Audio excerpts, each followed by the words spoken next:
En effet, oui. Moi, je suis Manuel Johnson. Je suis le candidat communiste dans la salle MR Verdun. Je suis membre du Comité national du Parti communiste du Québec, section du Parti communiste du Canada.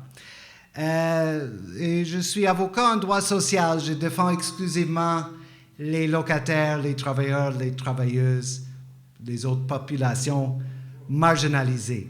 Ça va pas me rajeunir, là, mais j'ai quand même plus que 35 ans d'expérience dans les différents mouvements pour la paix, la solidarité internationale, ouvrier, démocratique et populaire.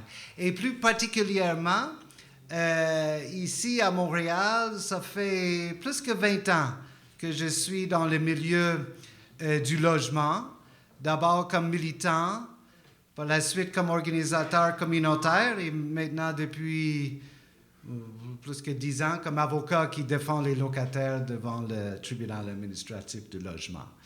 Et ça fait plus que 20 ans qu'on parle d'une crise de logement. Chaque année s'empire, n'est-ce pas? Mais ce n'est pas surprenant. Bien évidemment, crise de logement, d'où est-ce que ça vient? C'est sûr, ça vient du système capitaliste qui traite le logement comme une marchandise plutôt qu'un bien essentiel pour les êtres humains. Mais plus particulièrement, si on regarde depuis 1994, c'est là que les libéraux se sont fédéraux, là, et ont retiré complètement le financement fédéral pour le logement social. Donc, depuis 1994, on ne construit pas une seule unité d'HLM au Canada. Par la suite, on a favorisé les mesures pour encourager la spéculation immobilière, telles que les prêts hypothécaires pour les spéculateurs garantis par le SCHL, la Société canadienne des hypothèques et de logement, et les réductions d'impôts sur les gains en capital. Encore plus largement, c'est encore la crise capitaliste où là, les investisseurs, ils ne savent plus trop où est-ce qu'ils peuvent réinvestir leurs profits. Hein? Donc, l'immobilier, c'est une bonne place pour réinvestir, financiariser, faire des profits rapides. Et finalement, les politiques de financement du gouvernement fédéral, du logement dit abordable, mais en fait, ce sont des subventions aux entreprises privées et pour construire des logements qui se trouvent sur le marché privé. Et vous savez, quand on construit un logement neuf, il n'y a aucun contrôle de loyer là-dessus pour les premières 5 ans. Donc, on dit qu'on finance le logement abordable, mais il n'y a rien d'abordable là-dedans. Donc, on peut dire, après 30 ans de politiques néolibérales en matière de logement, où on se trouve aujourd'hui devant la crise et dans les grands médias et les différents politiciens des grands partis disent comment est-ce qu'on est rendu là. Mais c'est évident comment est-ce qu'on est rendu là. J'ai regardé un peu les propositions de Mark Carney, par exemple. C'est la même lignée, c'est la même chose. Du gouvernement Trudeau, là, on avait annoncé en grande pompe une stratégie nationale pour le logement, 115 milliards d'investissements sur 10 ans. Comme je dis, ce n'est que des subventions. On veut favoriser la construction rapide, mais encore sur le marché privé. Là. C'est pas ça qui va nous sortir d'une crise. C'est ce qu'on appelle de supply side économique. Non, on va augmenter l'offre de logements, mais encore, si c'est tous des logements qui sont trop chers pour les travailleuses et travailleuses, on n'est pas sorti du bois. Donc, Carney propose à peu près les mêmes mesures. Il veut réduire la bureaucratie pour rendre ça plus facile de construire rapidement. Autrement dit, ces mesures-là, ils vont simplement accélérer la spéculation, les spirales spéculatives dans lesquelles on se trouve aujourd'hui. Et on va remplir encore les poches des développeurs privés. j'en parlerai même pas des conservateurs. En ce qui concerne l'NPD, ils peuvent bien dire, là, ils viennent d'annoncer, on va restreindre le droit des grands acteurs d'acheter des blocs de logements abordables. Mais c'est pas clair comment ça va fonctionner. Et ces genres de demi-mesures qui vont pas aller au cœur du problème, qui est la spéculation, on sait où ce qui va nous mener, ça va nous mener nulle part. Et de toute façon, comme a dit mon camarade Adrien, on connaît l'NPD.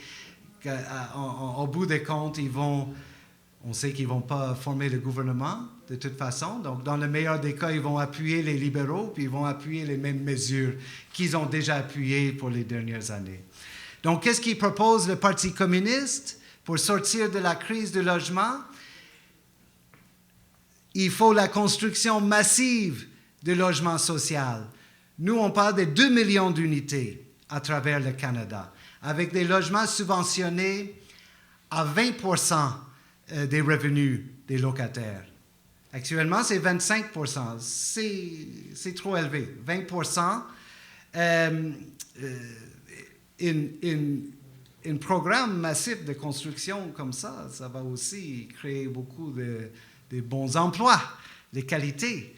Et on parle bien sûr d'un programme public de construction, pas des entreprises privées, mais c'est le public qui devrait construire ce logement public. On propose des véritables mesures de contrôle des loyers pour s'assurer que tous les locataires ne paient pas plus que 20% de leurs revenus pour se loger. On propose de reconnaître justement le logement comme un droit fondamental et de l'administrer comme un bien public et non pas comme une marchandise. D'exproprier les immeubles vacants pour les convertir en logement social et ainsi s'attaquer à la crise de l'itinérance. Imposer, comme j'ai dit, à 100% les gains en capital. Pourquoi les travailleurs et les travailleuses en travail, c'est 100% des revenus qui sont imposables? Pourquoi les spéculateurs ils bénéficient d'un congé d'impôt sur leurs profits? Imposer 100% des gains en capital, ça peut décourager la spéculation. On veut interdire les évictions en cas de grève, lockout ou chômage. Et finalement, garantir aux locataires le droit de s'organiser. Là, les gens vont nous dire comment est-ce que vous allez financer toutes ces belles mesures-là, mais c'est évident, au lieu de financer les machines de guerre, les outils de destruction, on va financer les êtres humains, la construction, donc réduire le budget militaire 75% et doubler le taux d'imposition des grandes entreprises. Donc, on pense que c'est clair, on est le parti qui a le seul programme pour sortir de la crise du logement. Moi, je connais bien le terrain. Je vois ça tous les jours devant le tribunal. Et je vois comme, des fois, on gagne des dossiers, mais ça ne change pas grand-chose. On sauve une personne ici, une personne là, mais le problème n'est pas simplement juridique. Ça nous prend cet rééquilibrage des rapports de force. Et vraiment, en mettant un véritable parc de logement social pour faire compétition au privé. C'est comme ça qu'on va donner un peu d'oxygène aux locataires. Donc, on vous demande de voter, surtout d'appuyer notre programme pour la paix et la prospérité, non? Et non pas pour la guerre et l'austérité. Donc, merci beaucoup.